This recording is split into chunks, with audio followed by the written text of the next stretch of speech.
Welcome to An Invitation. I'm Elizabeth Stone and I'm here today with Marcie Foley. Hi there. We invite you to learn how to make creme brulee. Creme brulee is a wonderful, simple dessert. Classic. A lot of people think it's difficult, but there are 2 tricks to making it perfect. So, have you ever made it before? I have not made it, but I've watched you make it a bunch of times. So you're going to get to learn today. Oh, I'm going to do all the work today? Yes, you're going to do all the work. See how she I does love that? to do the videos when she does all the work, so I just get to talk. Here I go. All right, so the first thing we're going to do is you're going to take 1.5 cups of heavy cream and pour it in your pot.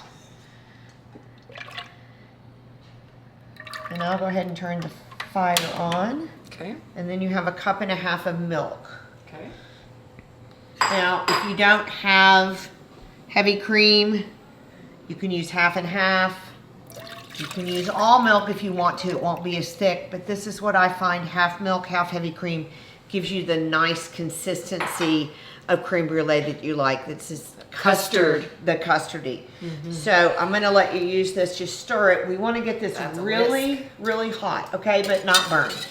When you're heating milk, one of the things that you want to think about is you're trying to scald the milk, which means you're not burning it, but you'll start to smell the change in it. It has sort of a nutty consistency, so it's really hot, and it's going to help make the emulsion with the eggs. So we want it to, I don't want it to boil and I don't want it to burn, but I want to have that scalded flavor. Okay, so we're just trying to evaporate the liquid. And not even, just get it really hot, and it's going to, you'll see when it changes. It has a distinct aroma to it. Okay. Now while she's doing that, I have 6 egg yolks that I'm going to pour in. These are just only yolks, and about 1/2 cup of sugar. And I'm going to put these in this bowl, and then we're going to use a hand mixer, and we're going to mix these until they turn pale yellow. That's another one of the tricks to make this right, is that they turn pale yellow. So I'm going to do this, and then we'll see how we're going to do.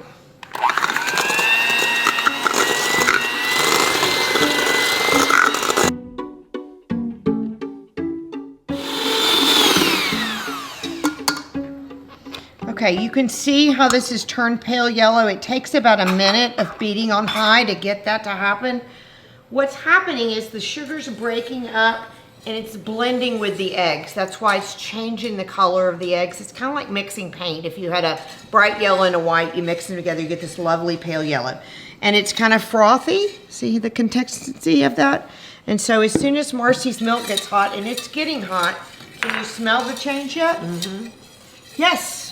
So it has that, what is that? What do you smell? It's like a buttery, kind of a nutty? Yes, it's, it kind of smells like a Jell-O packet. Well, maybe. Okay. So now we've got that hot. So what we're going to do is I'm going to turn this off. You're going to give me this. And this is the real trick to creme brulee.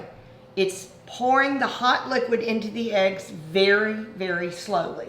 Because if we pour it in too fast, it's going to curdle and cook the eggs. We want it to incorporate without cooking. So you have to help pour this here. This really is kind of a 2-person job. If not, you can put it in a smaller container so it's easy for you to do. But again, you just want a little at a time, and I'm going to be stirring completely here. Okay, now a little more.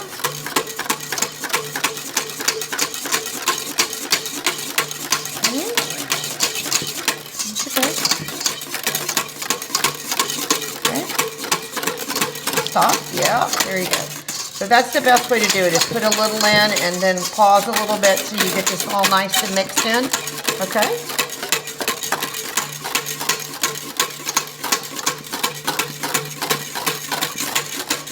Okay. All right. Perfect. All right, now you've got your creme brulee mixture, and I'm going to add just a little bit of vanilla to it. This is about a teaspoon of vanilla. If you like, you can do almonds. Sometimes I do an almond extract.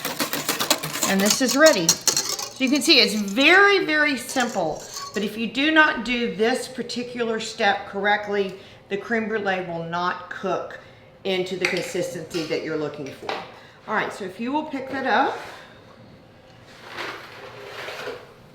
Now we're making individual creme brulees. You could do this in one big souffle dish if you wanted to. All right, now we're gonna put this into the ramekins. Now we're gonna fill these up, and we're gonna fill them up about 3/4 of the way. Perfect. And I'll just take it. Sometimes you dribble on the edge, and we'll just wipe that off.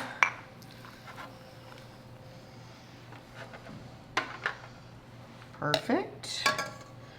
Okay. All right, so we filled our ramekins. I've got it here on a sheet pan. This is the other part that's really important. We're gonna put this into a 325-degree oven.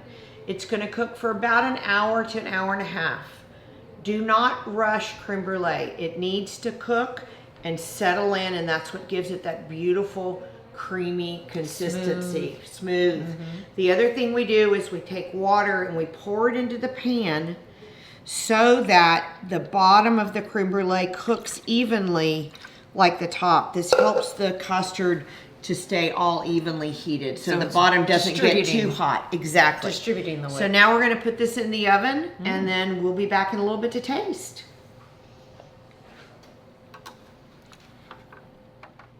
Look at these beautiful creme brulees we made. Look at now, the color. These just came out of the oven about 30 minutes ago. 2 tricks. This is another trick to creme brulee. You want to let it cool at room temperature, and then the best thing you can do is to refrigerate it overnight so it gets nice and dense and beautiful. You get that gelatinous. Exactly. So these haven't been refrigerated, so we're not going to taste them, unfortunately. No. But I'm going to show people how to do the torch on the top. So what you do is you take white sugar. You can use brown sugar if you don't have white. And we're just going to sprinkle a little layer on the top here. Smooth it out. I'll do these 2 and then let you start torching.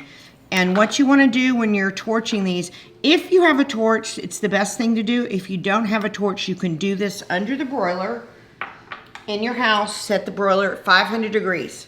Super important when you're doing it under the broiler to not leave the oven. You need to watch it. It will burn very quickly. And what I usually do under the broiler is just rotate them a little bit so they don't get overdone. So let's take the torch. Those broilers can be touchy. Can't They can be. There you go. Like So what I tool man. what I tell people is you're going to go right onto there, not too close because you don't want to burn it. Yep, come back from it and just move it a little bit. See how the bubbles are starting to come up. Let it caramelize just a little bit. Now move to the next one. Stop, move it. Yeah, if you keep doing that one, it'll burn. So you want to keep rotating. You do each one for a little bit and then come back and finish it while it's hot. All right, you can go to this one. Nope, not yet. You gotta just give it a little time in between so the sugar will cool off so you don't actually burn it. You're trying to caramelize the sugar but not burn it. Okay, now this one. Yeah. A little too close. Come back a little bit. There you go. There you go. You go there.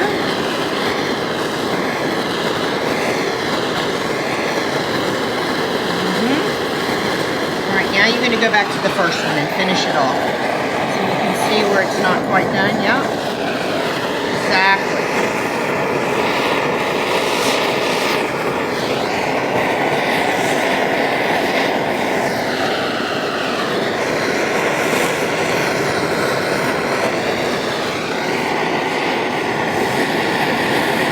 Doing a really good job there, Missy.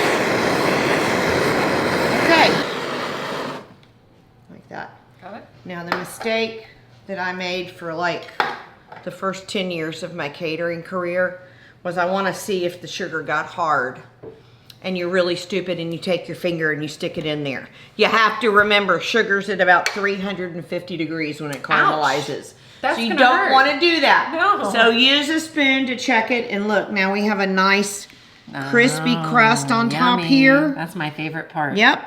And we're going to put these in the refrigerator and let them sit overnight. Traditionally, you would do the caramelization right before you serve it. But anyway, we enjoyed doing this with you, friends. Remember, enjoy cooking, enjoy entertaining, but most importantly, enjoy the experience. Cheers. Thanks for being here, Marcie.